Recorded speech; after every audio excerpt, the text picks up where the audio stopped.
Hey everyone, and welcome to The Explainer. Today, we're diving into a really simple but kind of genius idea that could totally change the way you look at your city, your neighborhood, and yeah, even the view from your own window. No, seriously. Take a second and actually look.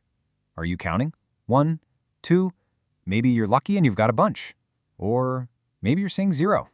Just hold on to that number, whatever it is, because it's the very first clue to understanding this fascinating new idea for city living. Okay, so it all kicks off with this number, 3. This is all about the super personal, immediate scale. What you can literally see from where you are right now. The little bit of nature that's part of your daily scenery. Then we zoom out a bit to 30.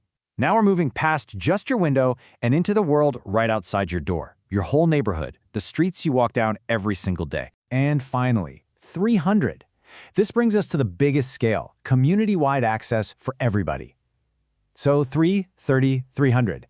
These aren't just random numbers. Together, they make up a simple rule that researchers think is absolutely key to our health and happiness in the cities we live in. All right, let's get into it. This right here is the 330-300 rule. You can think of it as a new kind of benchmark, a simple test that experts and city planners are starting to use to figure out how to build greener, healthier, and frankly, more fair cities for all of us. And listen, this isn't just some catchy phrase someone made up. It's a real guideline developed by serious researchers from places like the University of British Columbia, and it's backed by big organizations like the World Health Organization. It's a simple, smart, evidence-based way to measure how much nature we can actually access. So how does it work? This is the best part. It's so incredibly simple. First up, the 3. From your home, your office, or your school, you should be able to see at least 3 decent-sized trees. Next, the 30. Your neighborhood should have at least 30% tree canopy cover. That's basically how much of your neighborhood is shaded by trees when you look at it from above. And finally, the 300. You should live no more than 300 meters, that's just a few minutes walk, from a quality green space, like a park.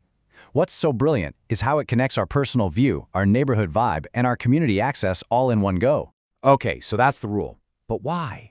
Why should we even care if our cities can pass this test? Well, it turns out it's about way more than just having something nice to look at. The benefits are just huge. I mean, tons of studies show that seeing green reduces stress and is great for our mental and physical health. All that tree shade, it can literally cool our cities down during those brutal summer heat waves. Trees are also natural air filters. And this is a big one. The rule is all about social equity. It's a push to make sure everyone, no matter what part of town they live in, gets these benefits. So the big takeaway here is this isn't just about pretty landscaping. This is public health infrastructure. You know, Professor Cecil Konynendijk, one of the key people behind this whole idea, he put it perfectly.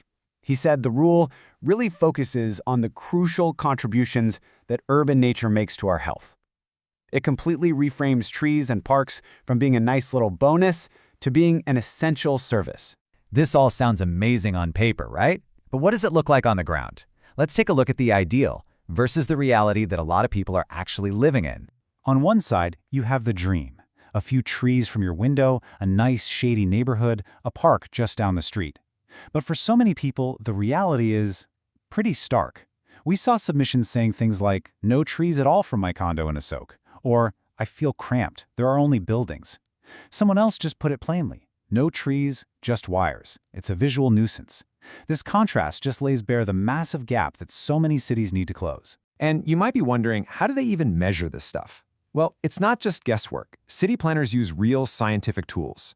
They do actual window view studies, they send out surveys, they use high-res satellite images to map out that 30% canopy cover, and they use mapping software to calculate that 300-meter walk to a park. It's all very data-driven, which is pretty cool. So what does this all mean for you and me?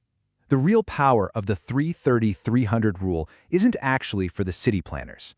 It's a new lens, a new way for all of us to look at the world right outside our door. Yeah, it's so much more than a number on a spreadsheet.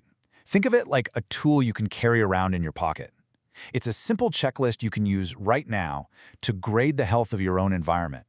It gives you the language to say, hey, we need more trees here, or we need a park closer to us. It turns a vague feeling into a clear goal. So let's bring it all the way back to that very first question. How many trees can you see? Is your street leafy and shaded? How far do you have to walk to find a nice park? Now that you know the 330-300 rule, how does your own neighborhood stack up? And what does that score really tell you about the health of the place you call home?